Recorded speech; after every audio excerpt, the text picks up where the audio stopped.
Welcome friends and students, स्वागत है आप सभी का एक बार फिर से अंकित गुप्ता जी के यूट्यूब चैनल पर। और एक और क्लास के साथ मैं जुड़ चुका हूं आप सभी के साथ। मेरा नाम है अंकित महेंद्रास। आप सभी की डिमांड थी कि सर कुछ इकोनॉमी से रिलेटेड और कुछ बैंकिंग से रिलेटेड जो क्लासेस हैं और वीडियोस हैं वो भी लेकर आए जाएं। तो जी हाँ, आरबीआई से संबंधित अगर आप आरबीआई के बारे में पढ़ते हैं, रिजर्व बैंक ऑफ इंडिया जो कि भारत का सेंट्रल बैंक बनता है, अगर आप आरबीआई के बारे में कुछ भी पढ़ते हैं थ्योरी के फॉर्म में, लेकिन एग्जाम में जब आप जाते हैं तो आप सभी को पता है कि उन पर आधारित महत्वपूर्ण प्रश्न आपसे पूछे जाते हैं, तो थ्योरी पढ़ने की आवश्यकता नहीं है। जितने भी आरबीआई की जो ट्रेडिशनल थ्योरी बनती है, जो भी बेसिक फैक्ट्स बनते हैं, हिस्टोरिकल फैक्ट्स बनते हैं, उन पर आधारित ये महत्वपूर्ण प्रश्नों की एक छोटा सा ये एक वीडियो है जो कि मैं आप सभी के लिए लेकर आया हूं। इस वीडियो को देखने के बाद महत्वपूर्ण सभी प्रश्नों पर चर्चा हो जाएगी और कुछ एडिशनल फैक्ट्स पर भी चर्चा हो जाएगी। वीडियो में आगे बढ़ने से पहले मैं आपको बता दूं कि इस चैनल का नाम है अंकित गुप्ता जी के। इसे सब्सक्राइब कीजिए अगर आप पहले व्यूअर हैं या पहली बार इस चैनल पर आए हैं, और बेल नोटिफिकेशन को भी प्रेस कर दीजिएगा ताकि सभी वीडियोस के रेगुलर अपडेट्स आपको मिलती रहें। आरबीआई की बात करते हैं, यानी कि reserve bank of India. RBI के जो वर्तमान गवर्नर बनते हैं उनका नाम बनता है शक्तिकांत दास जी। एक बार फिर से आरबीआई के वर्तमान गवर्नर कौन बनते हैं? शक्तिकांत दास जी बनते हैं, और ये आरबीआई के 25वें गवर्नर यहां पर बनते हैं। इससे पहले आपके उर्जित पटेल साहब आरबीआई के गवर्नर हुआ करते थे। उर्जित पटेल साहब की बात करें तो उनका कार्यकाल पूरा नहीं हुआ था और उन्होंने कार्यकाल पूरा होने से पहले ही यहां पर इस्तीफा दे दिया था। यहां पर जो कुछ चीजें लिखी हुई हैं वो इस बारे में है कि उर्जित पटेल जी के अलावा आरबीआई के और कौन कौन से गवर्नर ऐसे रहे हैं जिन्होंने आरबीआई का कार्यकाल पूरा नहीं किया था। तो आरबीआई के गवर्नर रहे हैं उर्जित पटेल साहब, और इनकी बात करते हैं तो 1975 यानी कि 1975 के बाद से अपना कार्यकाल पूरा नहीं करने वाले ये पहले आरबीआई गवर्नर हैं। और आरबीआई के जो पहले गवर्नर थे जिनका नाम था सर ऑसबॉर्न स्मिथ, जिन्होंने आरबीआई की स्थापना 1935 में आरबीआई का कार्यभार संभाला था, और 1937 तक तत्कालीन सरकार के साथ ब्याज दरों पर मतभेद के कारण, यानी कि इंटरेस्ट रेट पर वहां पर थोड़ा सा बहसबाजी होने की वजह से उन्होंने इस्तीफा दे दिया था। इसके अलावा बेनेगल रामाराव जी की बात करते हैं, ये आरबीआई के चौथे गवर्नर बनते हैं। 1949 से लेकर 57 के बीच में इन्होंने भी वित्त मंत्री से मतभेद के कारण इस्तीफा दे दिया था। इसके अलावा एस जगन्नाथ साहब ने भी आईएमएफ जाने की वजह से इस्तीफा दे दिया था। तो 1975 के बाद से पहले आरबीआई गवर्नर थे उर्जित पटेल साहब, जो कि आरबीआई के 24वें गवर्नर थे जिन्होंने रिजाइन किया था, और इनके बाद ही शक्तिकांत दास जी को आरबीआई का नया गवर्नर पर नियुक्त किया गया था। अब इसी संबंध में पहला प्रश्न आप सभी के सामने आरबीआई से रिलेटेड ये है। इस पूरे वीडियो को देखने के बाद, इस क्लास को देखने के बाद आपको आरबीआई से संबंधित जो थ्योरी है उसे रीड करने की आवश्यकता नहीं होगी। सारी की सारी थ्योरी को मैंने यहां पर डिस्कस करा दूंगा एमसीक्यू के साथ। अगर आपसे पूछा जाता है कि हिल्टन यंग कमीशन को क्या भी कहा जाता है, Hilton Young commission is also called as, हम सभी जानते हैं कि आरबीआई की स्थापना जिस कमेटी के सिफारिशों के आधार पर हुई है, जिस कमीशन के सिफारिशों के आधार पर हुई है, उसे हिल्टन यंग कमीशन कहते हैं। हिल्टन यंग कमीशन की स्थापना या इसकी शुरुआत 1926 में की गई थी, और हिल्टन यंग कमीशन को royal commission of Indian currency and finance भी कहा जाता है। जी हाँ, हिल्टन यंग कमीशन को royal commission on Indian currency and finance भी कहा जाता है। इसके साथ ही साथ ये बात भी याद रखिएगा कि आरबीआई का जो कॉन्सेप्ट है वो यहां पर, और आरबीआई के काम करने का जो वर्किंग स्टाइल है, ये प्रेजेंट किया गया था डॉक्टर भीमराव अंबेडकर जी के द्वारा। उनकी एक किताब बनती है जिसका नाम है the problem of the rupee, its origin and it's solution.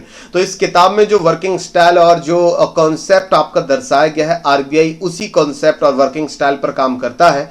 Hilton Young commission की सिफारिशों के आधार पर आरबीआई को 1935 में स्थापित किया गया था, जबकि आरबीआई का कानून 1934 में लाया गया था, जिसे आरबीआई एक्ट कहा जाता है। 1935 में स्थापना के समय आरबीआई का मुख्यालय भारत के पुरानी राजधानी कोलकाता में मौजूद था, और 1937 में इसका हेडक्वार्टर मुंबई लाया गया, और वर्तमान में इसका हेडक्वार्टर मुंबई में ही मौजूद है। और 1949 यानी कि तारीख बनती है 1 जनवरी 1949, आरबीआई को नेशनलाइज किया गया था, यानी कि राष्ट्रीयकृत किया गया था। आरबीआई की जो शुरुआती पूंजी बनती है वो 5 करोड़ बनती है, जो कि 100 रुपए के 5 लाख शेयर्स में डिवाइडेड थी। ये सारी जानकारियां भी यहां पर काफी अहम साबित होती हैं। अगला प्रश्न आप सभी के सामने ये रहा, जल्दी से इस प्रश्न को रीड कीजिए और इस प्रश्न का आंसर कीजिएगा। काफी महत्वपूर्ण ये प्रश्न बनता है। दी original choice of the seal of RBI was the East India Company double मोहर with the sketch of which animal and palm tree। RBI की जो वास्तविक मोहर थी, यानी कि जब आरबीआई को स्थापित किया गया था तो जो आरबीआई की मोहर बनती थी, आरबीआई का जो लोगो बनता था, वो ईस्ट इंडिया कंपनी की डबल मोहर थी। इसमें एक पाम ट्री का चित्र तो था ही, जो कि आज भी आरबीआई के लोगो में पाम ट्री का चित्र आप देख सकते हैं, लेकिन उस जमाने में आरबीआई की मोहर में पाम ट्री के अलावा जो जानवर था वो कौन था? वर्तमान समय में देखें तो टाइगर आपको वहां पर देखने को मिलेगा, लेकिन जब आरबीआई की स्थापना हुई थी 1935 में और उस समय भारत अंग्रेजों के अधीन था, तो उस समय आरबीआई की मोहर में शेर का यहां पर चिन्ह बनाया गया था, याद रखिएगा। अगला प्रश्न ये भी पूछा जा सकता है कि RBI also acted as the Burma central bank until. Burma का मतलब आज के म्यांमार से है। आरबीआई ने बर्मा यानी कि अब इसे म्यांमार कहते हैं कि केंद्रीय बैंक के रूप में किस वर्ष तक काम किया था? हम सभी जानते हैं कि 1947 में हमारा देश आजाद हुआ था, लेकिन बर्मा की बात करते हैं, म्यांमार जो कि हमारा पड़ोसी मुल्क है, तो काफी लंबे समय तक आरबीआई ने बर्मा यानी कि म्यांमार के सेंट्रल बैंक के रूप में भी काम किया था। तो किस वर्ष तक आपको वो ईयर याद करना है, ईयर रहेगा 1947 तक आरबीआई ने म्यांमार के सेंट्रल बैंक के तौर पर भी काम किया था। म्यांमार की राजधानी बनती है नेपीडा और म्यांमार की जो करेंसी बनती है वो क्यात बनती है, याद रखिएगा। म्यांमार की जो पुरानी राजधानी बनती है वो रंगून बनती थी, फिर यंगून इसे कहा गया, फिर इसे नेपीडा आज जाना जाता है और म्यांमार का पुराना नाम आपका बर्मा बनता है। इसी तरह से अगर पूछा जाता है कि आरबीआई ने पाकिस्तान के केंद्रीय बैंक के रूप में किस वर्ष तक कार्य किया? RBI served as the central bank of Pakistan until किस वर्ष तक? तो 1947 तक तो म्यांमार के सेंट्रल बैंक के तौर पर काम किया, और उम्मीद तो यह है कि 1947 ही होना चाहिए, क्योंकि भारत और पाकिस्तान की आज़ादी 1947 में हुई।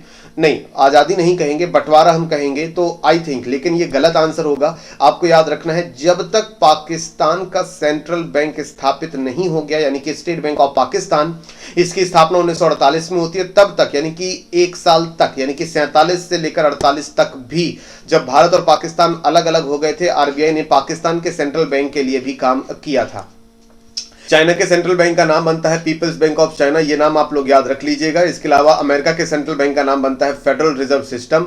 नेपाल के सेंट्रल बैंक का नाम बनता है नेपाल राष्ट्र बैंक। इस तरह से हर कंट्री के या कम से कम पड़ोसी मुल्कों के जो सेंट्रल बैंक है उनके नाम आप याद कर लीजिएगा। आप देखिए यहाँ पर लिखा भी हुआ है, बर्मा यानी कि म्यांमार सीडेड भारत से अलग हुआ था 1937 में, but the Reserve Bank continue to act as the central bank of Burma till Japanese occupation of the Burma and later up to April 1947। जब तक जापानी अधिकार में रहा बर्मा, तब तक 1947 तक यहाँ पर जो सेंट्रल बैंक के लिए काम किया है वो रिजर्व बैंक ने ही किया था। After the partition of India the Reserve Bank served as the central bank of Pakistan up to June 1948 when the State Bank of Pakistan commenced operation. जून 1948 तक आरबीआई ने पाकिस्तान के सेंट्रल बैंक के तौर पर भी काम किया था, जब तक स्टेट बैंक ऑफ पाकिस्तान आपका नहीं बन गया।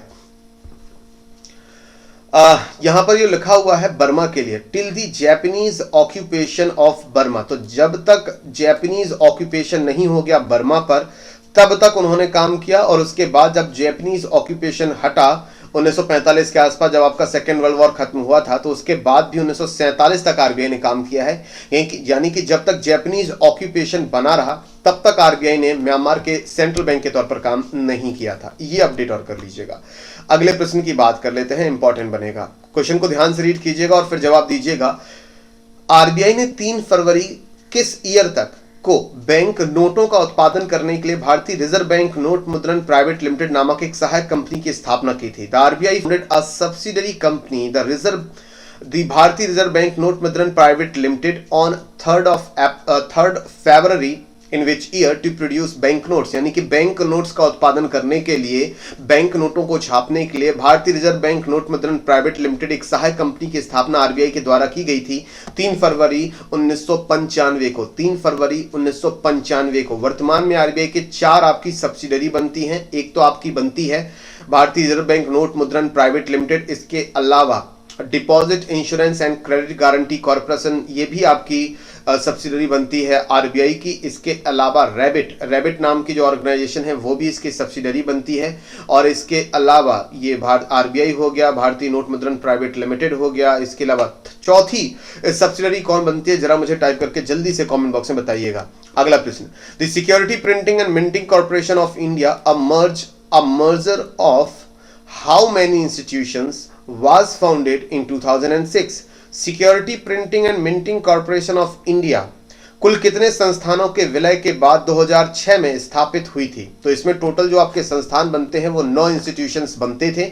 इन 9 इंस्टीट्यूशंस में से 4 आपकी मिंट्स यानी कि टकसालें थी। टकसालों का मतलब होता है जहां पर सिक्के ढाले जाते हैं, उन्हें इंग्लिश में मिंट्स कहते हैं।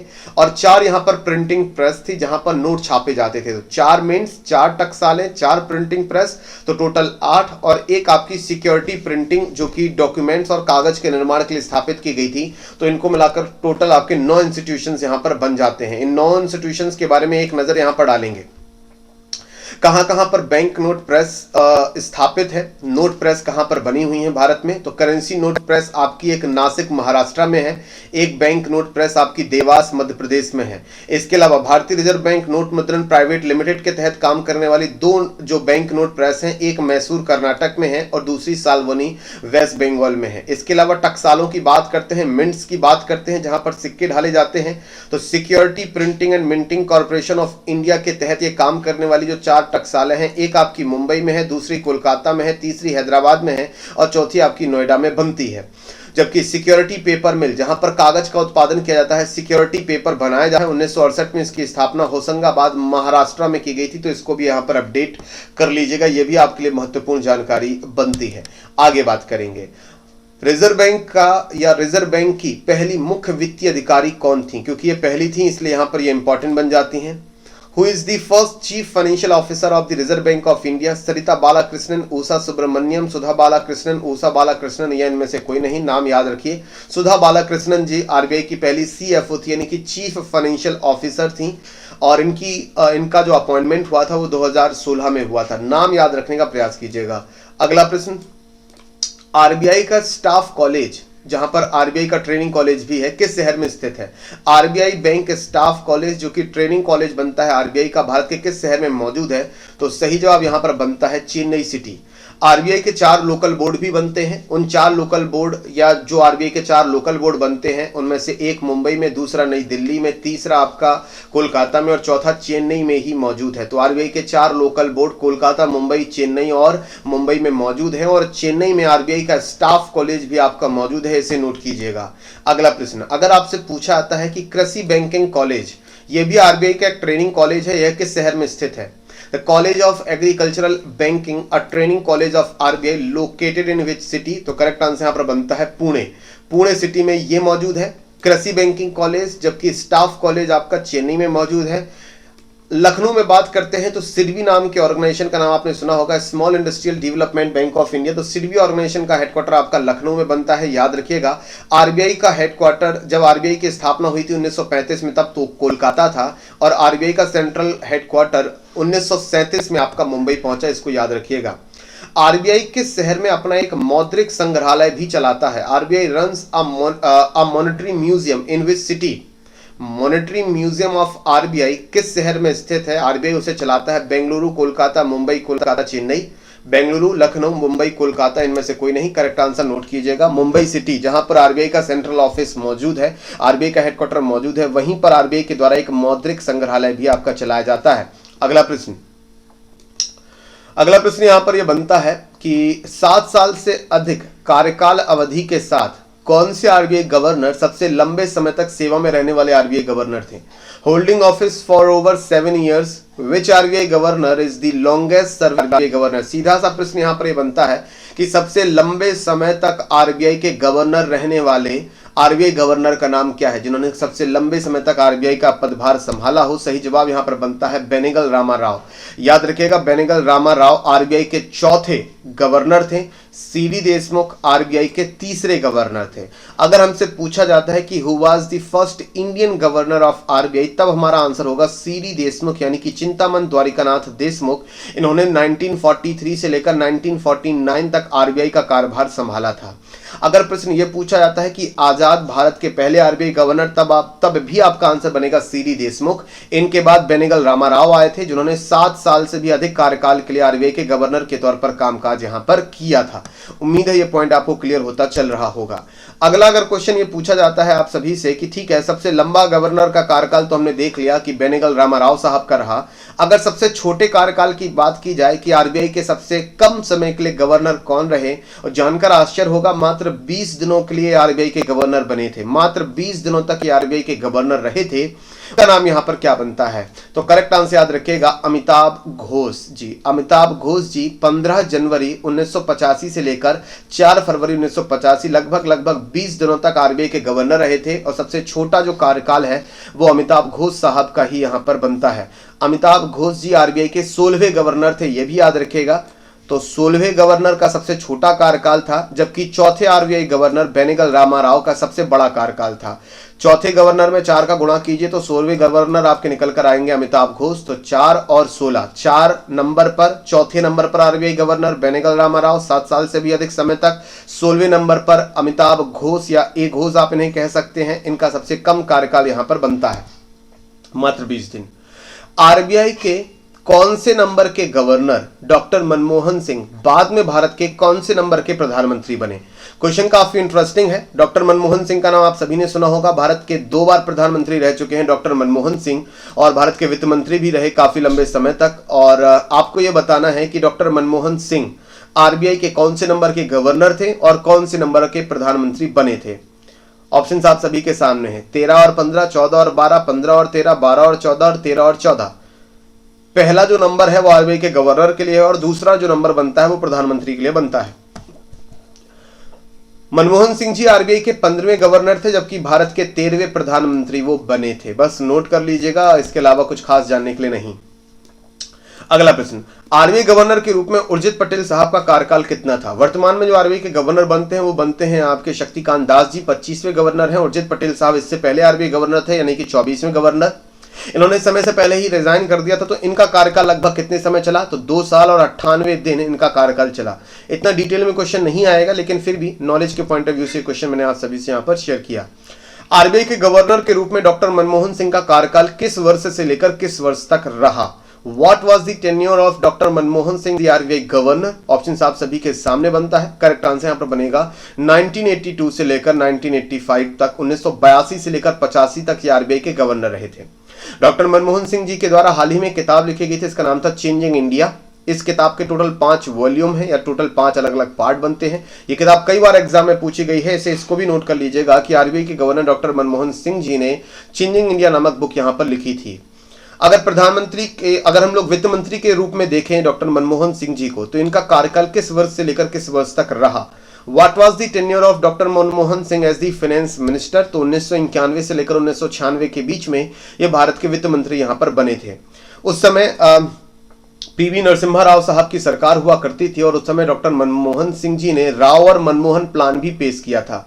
राव और मनमोहन प्लान किसने पेश किया था? मनमोहन सिंह जी ने पेश किया था। तो राव का मतलब है पीवी नरसिम्हा राव, और राव एंड मनमोहन प्लान तो आप समझ गए मनमोहन सिंह। इस प्लान के तहत LPG रिफॉर्म्स भारत में लाए गए थे। LPG रिफॉर्म्स का फुल फॉर्म बनता है लिबरलाइजेशन, प्राइवेटाइजेशन एंड ग्लोबलाइजेशन। तो भारत को लिबरलाइज, प्राइवेटाइजेशन के लिए और ग्लोबलाइजेशन के लिए जो मोटिवेट किया गया था, ये प्लान इन्हीं के द्वारा यहां पर तैयार किया गया था 1991 और 1996 के बीच में, क्योंकि इस समय भारत की आर्थिक स्थिति काफी दयनीय हो गई थी, और भारत को इस आर्थिक आपातकाल से बाहर निकालने के लिए राव और मनमोहन प्लान आपका लाया गया था।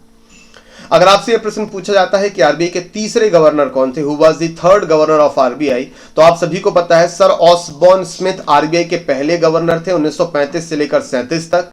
सर जेम्स टेलर आरबीआई के दूसरे गवर्नर थे 1937 से लेकर 1943 के आसपास, और आरबीआई के जो थर्ड गवर्नर थे वो थे सीडी देशमुख साहब 1943 से लेकर 1949 तक।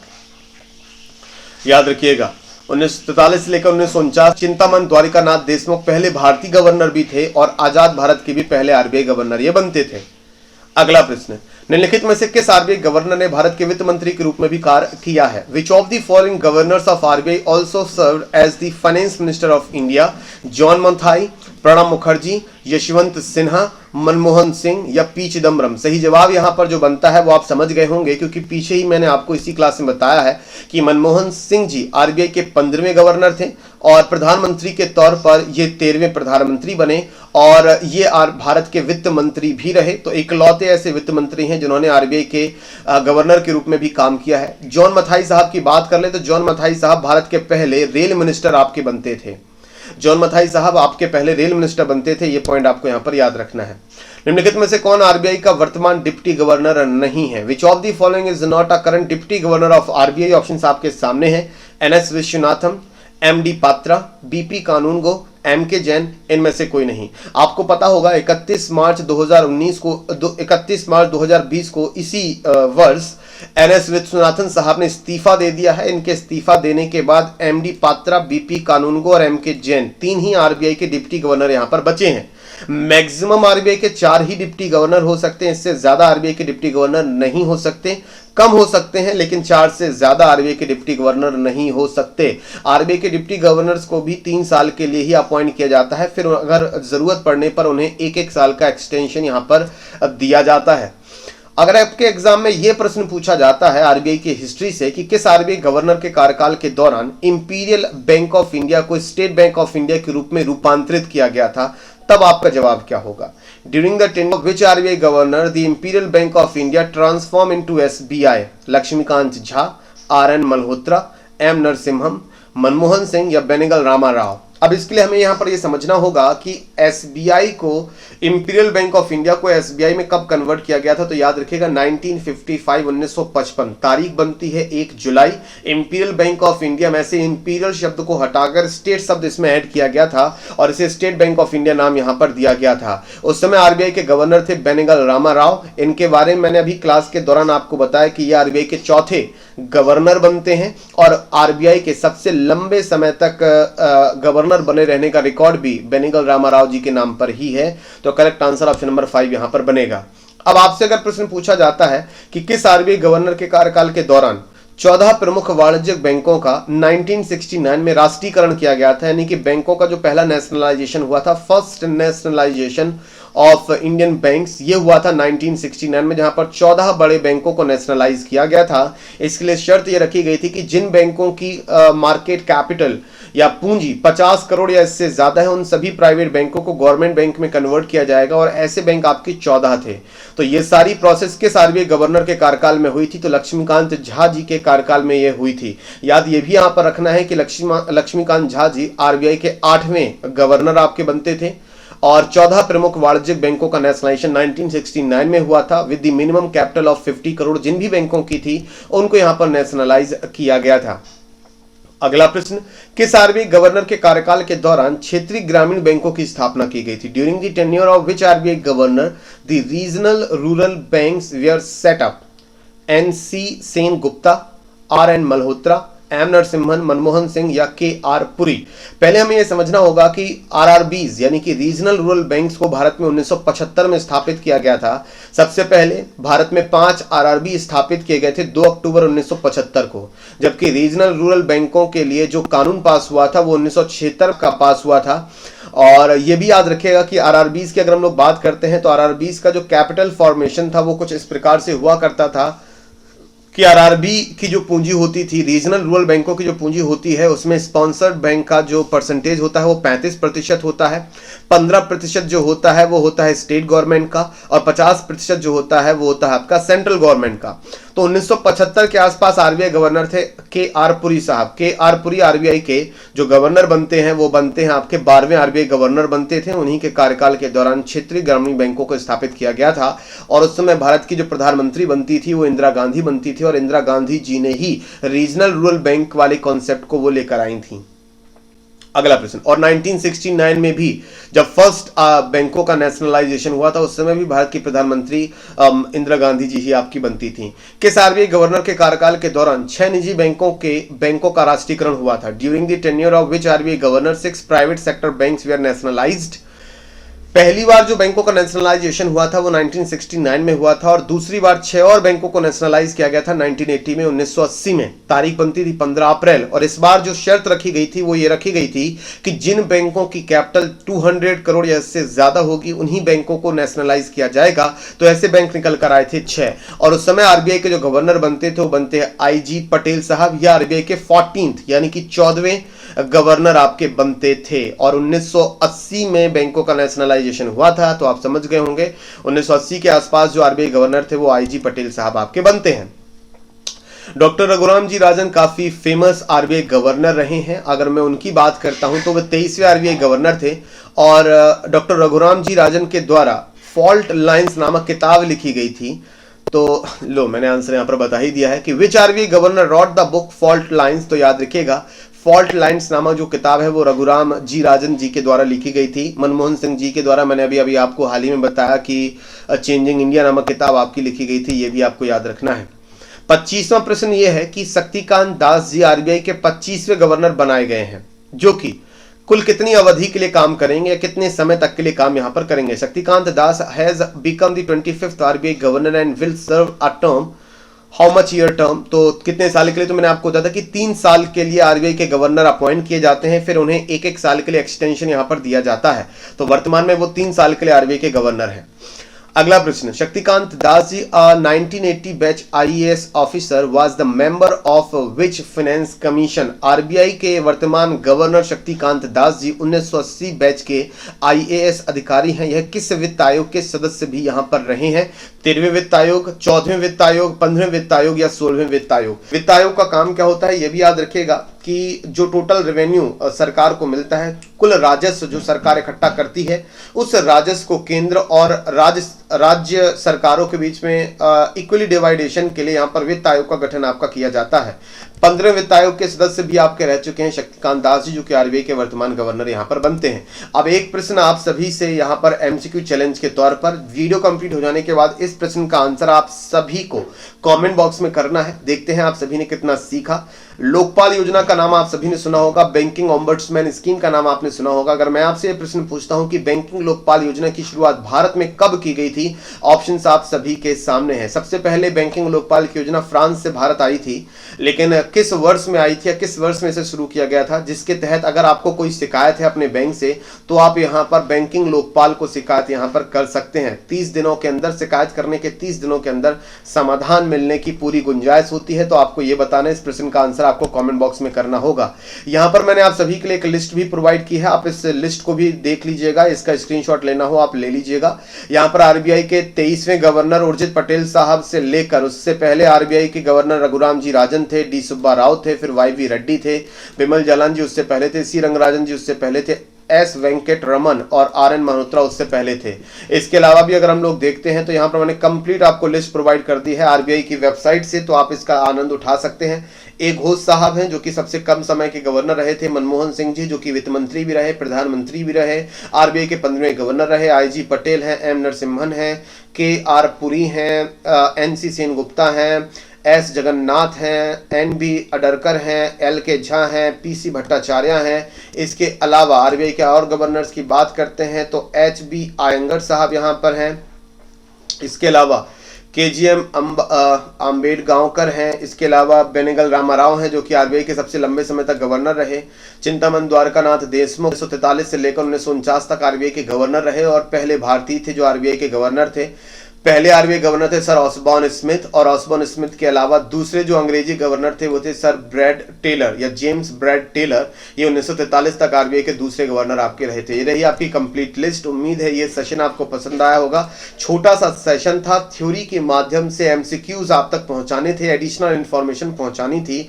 आरबीआई जिसने अभी तक ना पढ़ा हो या जिसने अभी बिल्कुल शुरुआत की हो, आरबीआई के बारे में समझना चाहता हो, एक बार अगर आप आरबीआई को पढ़ चुके हैं तो इस सेशन के प्रश्नों को हल करने में आपको ज्यादा दिक्कत नहीं आई होगी, ऐसा मेरा दावा है। इन सारे प्रश्नों को नोट कर लीजिएगा, जो भी प्रश्न आपको नया लगा हो। यूट्यूब चैनल को भी सब्सक्राइब कीजिएगा और बेल नोटिफिकेशन बेल आइकन को भी प्रेस कर दीजिएगा ताकि सभी वीडियोस की रेगुलर अपडेट्स आपको मिलती रहे। इस वीडियो को देखने के लिए आप सभी का बहुत बहुत धन्यवाद। अब आपसे मुलाकात होगी शाम 7 बजे ज्योग्राफी के सेशन में। धन्यवाद।